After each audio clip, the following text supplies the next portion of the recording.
Hello viewers, स्वागत है आपका आपके चैनल डबल ई माइलस्टोन पर।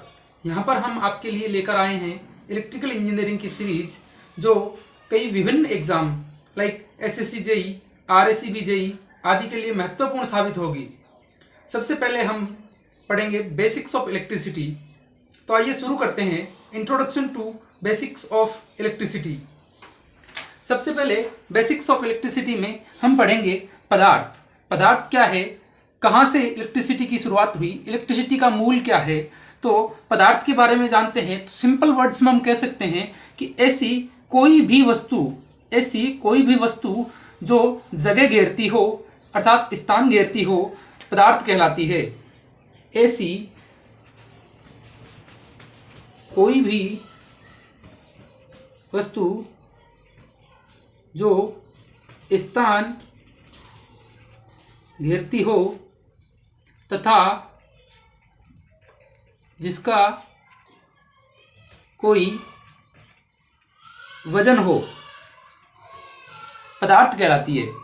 कहने का मतलब ऐसी कोई सी भी वस्तु जो स्थान घेरती हो, मतलब कि कोई, जैसे कि ये पेन है, ये पेन यहाँ पे रखता हूँ, कहीं पे भी रखते हैं, इसको रखने के लिए हमें कुछ जगह की आवश्यकता होगी तथा इसका कोई वजन भी होगा। इसलिए हम कह सकते हैं ऐसी कोई भी वस्तु जो जगह घेरती हो तथा जिसका वजन हो, पदार्थ कहलाती है। पदार्थ की सबसे छोटी इकाई परमाणु होती है। तो आइए, परमाणु क्या होता है। परमाणु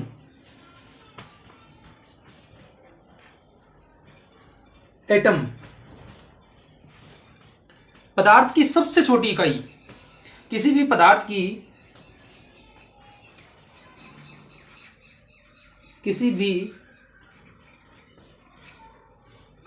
की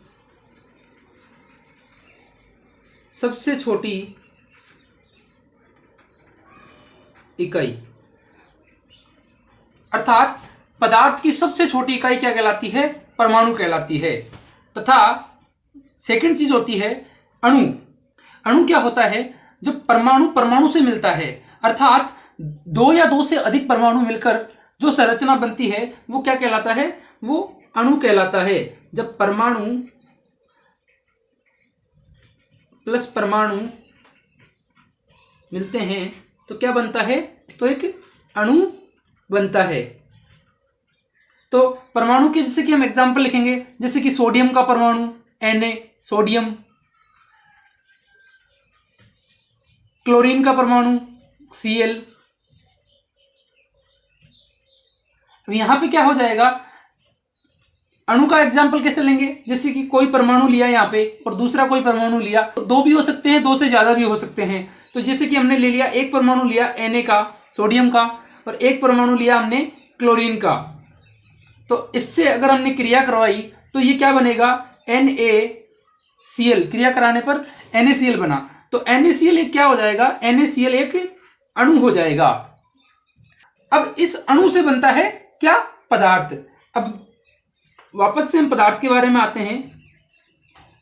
तो पदार्थ क्या हो जाएगा, पदार्थ की संरचना कैसी हो जाएगी, जैसे कि हमारा क्या होगा, परमाणु प्लस परमाणु से क्या बना, एक ये अणु हो गया एक, इसे हम अणु लिख सकते हैं। यहां पर और अणु होगा, तो कई प्रकार के ऐसे कई मॉलिक्यूल्स होंगे। ऐसे मॉलिक्यूल्स जुड़कर क्या बनेंगे, ये पूरा एक क्या होगा, ये पूरा एक पदार्थ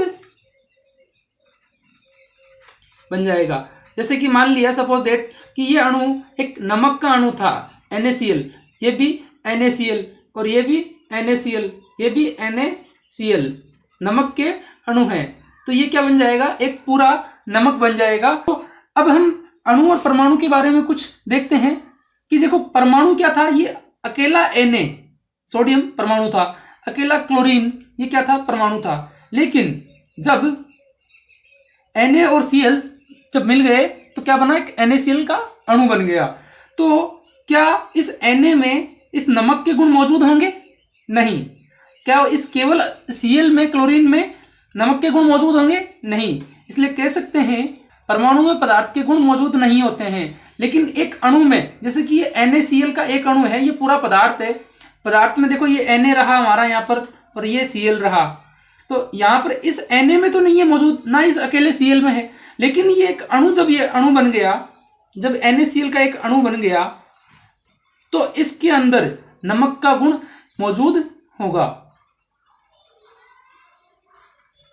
पदार्थ के भौतिक तथा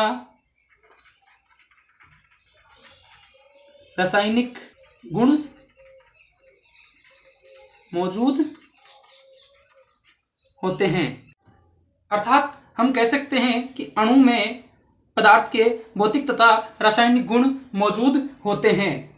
अब अगर जैसे कि परमाणु और परमाणु मिलकर इसने क्रिया की और इसने क्या बनाया, इसने एक अणु बनाया, तो हम कह सकते हैं कि जो परमाणु है ये स्वतंत्र नहीं होता है, ये प्रकृति में स्वतंत्र नहीं होता है। लेकिन एक अणु, जब ये Na और Cl परमाणु और परमाणु मिलकर बन गया एक अणु, तो अणु क्या होगा, अणु स्वतंत्र होगा। अब ये किससे क्रिया नहीं करेगा।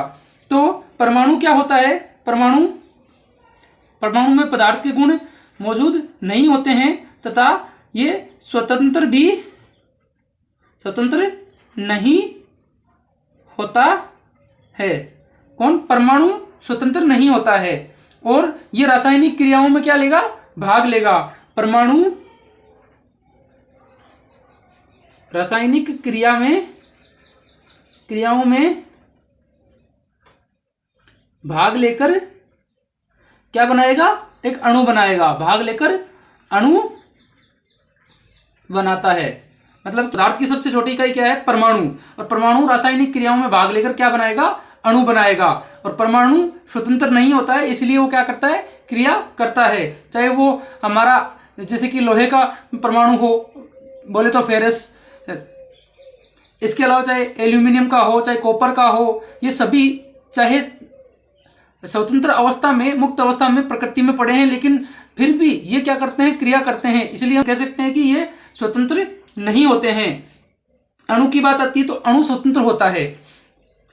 पदार्थ क्या होगा, अणुओं से मिलकर क्या बनेगा, पदार्थ बन जाएगा। अब पदार्थ की 3 अवस्थाएं होती है बेसिकली, ठोस, द्रव और गैस। एक चौथी अवस्था जो प्लाज्मा के नाम से जानी जाती है। तो ठोस, द्रव और गैस की क्या खासियत होती है कि ठोस, द्रव और गैस, ठोस का आयतन, आकार, वजन, ये तीनों क्या होते हैं, ठोस के निश्चित होते हैं। निश्चित, ठोस का आकार, आयतन और वजन क्या होता है, निश्चित होता है। लेकिन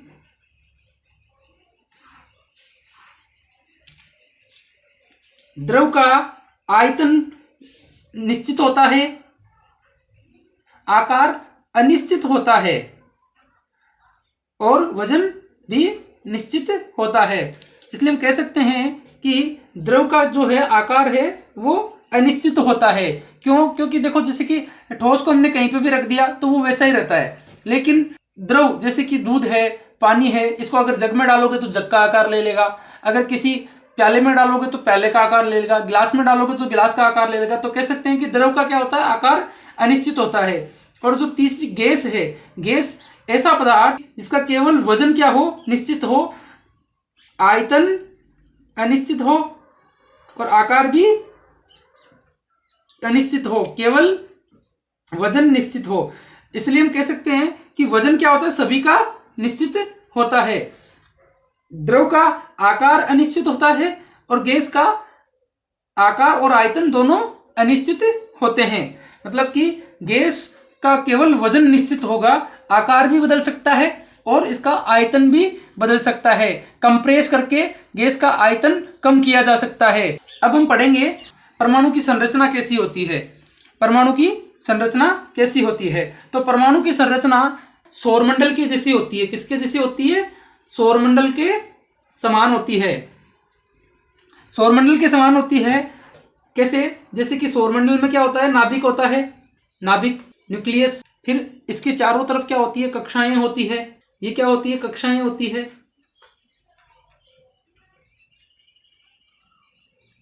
और इन कक्षाओं में जैसे कि नाभिक में क्या होता है, सूर्य होता है, और इन कक्षाओं में क्या होता है, जैसे पृथ्वी, मंगल, बुध, ये ग्रह और उपग्रह क्या लगाते हैं, चक्कर लगाते हैं। तो यहाँ पर सूर्य के चारों तरफ ऐसे चक्कर लगाते हैं ग्रह, और ग्रह के चारों तरफ चक्कर लगाते हैं उपग्रह। वैसे ही यहाँ पे होता है कि यहाँ पर परमाणु में, नाभिक में क्या रहता है, प्रोटॉन प्लस न्यूट्रॉन, और जो चारों तरफ चक्कर लगाते हैं वो होते हैं इलेक्ट्रॉन्स। तो इलेक्ट्रॉन्स इनमें चक्कर लगाते रहते हैं। अब इनमें किस कक्षा में कितने इलेक्ट्रॉन्स हो सकते हैं, ये एक नियम होता है। उस नियम के आधार पर हम पहली कक्षा में, दूसरी कक्षा में, तीसरी कक्षा में, चौथी कक्षा में इलेक्ट्रॉन्स का पता लगा सकते हैं। तो पहली कक्षा का नाम होता है के, दूसरी का एल, एम और एन। और परमाणु की संरचना में इलेक्ट्रॉन भरने का नियम क्या होता है, 2n²। यहाँ पे n बराबर 1, k के लिए 1, n बराबर 1, l के लिए n बराबर 2, m के लिए n बराबर 3 और n के लिए m बराबर 4 रखने पर हमें 2, यहाँ पे 2 मिलेगा, यहाँ 18 और यहाँ पे 32 इलेक्ट्रॉन्स। तो हम कह सकते हैं कि पहली कक्षा में k में 2 इलेक्ट्रॉन भर सकते हैं ज़्यादा से ज़्यादा, दूसरी में 8 भर सकते हैं, तीसरी में 18 और चौथी में 32। कुछ नोट पॉइंट्स होते हैं वो जरूर हमें ध्यान में रखने होंगे कि पहली कक्षा में 2 भरे जा सकते हैं, दूसरी में 8 भरे जा सकते हैं, तीसरी में 18 भरे जा सकते हैं। अब सपोज दैट कि किसी का परमाणु क्रमांक 29 है, तो इसके इलेक्ट्रॉन्स की संख्या कितनी होगी, इलेक्ट्रॉन्स 29 होंगे। इसको हम कैसे भर सकते हैं, पहली कक्षा में 2 इलेक्ट्रॉन भरेंगे, दूसरी में 8, 10 हो गए। अगर तीसरी में 18 और चौथी में 1, 29 हो चुके हैं। लेकिन यदि ये बिल्कुल सही इसी प्रकार से भरे जाएंगे। लेकिन यदि परमाणु क्रमांक 29 ना होकर परमाणु क्रमांक 26 या 27 होता, सपोज डेट 26 होता, तो हम कैसे भरते, 2, 8, 18 और कितने बच रहे हैं, 2, 8, 10 और अब बच रहे हैं 16 इलेक्ट्रॉन्स हमने तीसरी कक्षा में भर दिए, जो कि क्या होंगे, गलत होंगे। क्यों नहीं भर सकते, इसको गलत क्यों माना जाएगा, ये गलत है। इस जगह पे एक नोट होता है। तो अंतिम में तो देखो 8 से ज़्यादा नहीं होंगे, और इसमें जैसे कि 16 हो गए थे, इसलिए ये गलत हो गया था। और अंतिम से जो पहले आती है ना, बोला अंतिम से दूसरी कक्षा में 18 से ज़्यादा इलेक्ट्रॉन्स नहीं होंगे। अब जैसे कि यहाँ पे 18 थे तो सही था, कोई दिक्कत नहीं थी। लेकिन यहाँ पर अगर मान लो कि 36 भर दिया जाए, 32 भर दिया जाए, तो वो गलत हो जाएगा। अब आगे चलते हैं कि अभी हमने 3 चीज़ पढ़ी इसमें, प्रोटॉन, न्यूट्रॉन और इलेक्ट्रॉन। ये क्या है, वैसे तो परमाणु को पदार्थ की सबसे छोटी इकाई बताया गया है, लेकिन परमाणु के भी 3 भाग होते हैं, परमाणु के भी 3 मूल कण होते हैं। कौन कौन, प्रोटॉन, न्यूट्रॉन और इलेक्ट्रॉन। इन तीनों को प्रकृति के मूल कण बताए गए हैं। प्रोटॉन, न्यूट्रॉन और इलेक्ट्रॉन, ये तीनों क्या हैं, प्रकृति के मूल कण। प्रोटॉन पे हमेशा पॉजिटिव चार्ज होता है, धनात्मक। न्यूट्रॉन पे कोई चार्ज नहीं होता है, चार्जलेस होता है, चार्जलेस या फिर आवेश रहित। और इलेक्ट्रॉन पे हमेशा नेगेटिव चार्ज होता है। तो कितना चार्ज होता है अगर हम बात करें तो प्रोटॉन पे चार्ज होता है 1.67 इंटू 10⁻⁻19 कूलम। ये इसमें क्या होगा, प्लस का, यहाँ पर प्लस होगा। और न्यूट्रॉन पे कोई आवेश नहीं है, ये प्रोटॉन का हो गया। और इलेक्ट्रॉन का क्या आवेश होगा, इलेक्ट्रॉन का बराबर ही आवेश होगा 1.67 इंटू 10⁻⁻19 कूलम, इलेक्ट्रॉन का होगा। लेकिन इलेक्ट्रॉन का क्या होगा, माइनस में होगा, और न्यूट्रॉन पे कोई आवेश है नहीं। अगर हम देखें कि सामान्य अवस्था में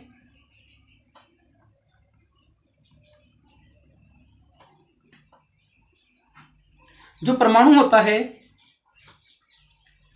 है इसमें क्या होते हैं, परमाणु में, सामान्य अवस्था में परमाणु में प्रोटॉनों की संख्या किसके बराबर होती है, इलेक्ट्रॉनों की संख्या के बराबर होती है। इसलिए यदि मान लिया कि सोडियम का परमाणु था जो Na, सोडियम का क्या है परमाणु Na, इसमें प्रोटॉन की संख्या कितनी है 11, और इलेक्ट्रॉन की संख्या कितनी है 11। जो प्रोटॉन और इलेक्ट्रॉन की संख्याएं होती है ना, यही क्या होता है परमाणु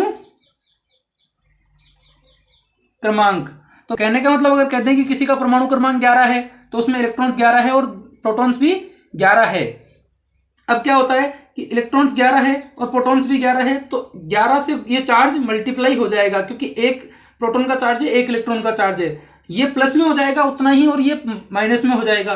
तो कुल चार्ज कितना बचता है, सामान्य अवस्था में किसी भी परमाणु पर कोई चार्ज नहीं होता है। लेकिन यदि मान लो कि प्रोटॉन पहले 11 थे और इसके पास इलेक्ट्रॉन्स भी 11 थे, लेकिन इसने एक इलेक्ट्रॉन किसी को दे दिया, तो इसके पास कितने इलेक्ट्रॉन बचेंगे, माइनस के 10 हैं और प्रोटॉन अब 11 के 11 ही बच रहे हैं। तो इसके ऊपर क्या आ जाएगा, प्लस का चार्ज आ जाएगा। तो Na क्या हो जाएगा, पॉजिटिव हो जाएगा जब इलेक्ट्रॉन दे देगा। तो इलेक्ट्रॉन त्यागने पर धनावेश आ जाता है, इलेक्ट्रॉन ग्रहण करने पर ऋणावेश आ जाता है। नेक्स्ट क्लास में हम इसके आगे के बारे में पढ़ेंगे कि परमाणु की संरचना में अब हम इलेक्ट्रॉन्स, प्रोटॉन्स और न्यूट्रॉन्स के बारे में हमने देखा, और अब इलेक्ट्रॉन के बारे में पढ़ेंगे। इलेक्ट्रॉन क्या है, आवेश क्या है, और आवेश ही हमारा विद्युत का मूल कण है। आवेश के बिना विद्युत की कल्पना करना भी संभव नहीं है। So thank you very much. For more videos, subscribe this channel and thanks for watching. Have a nice time.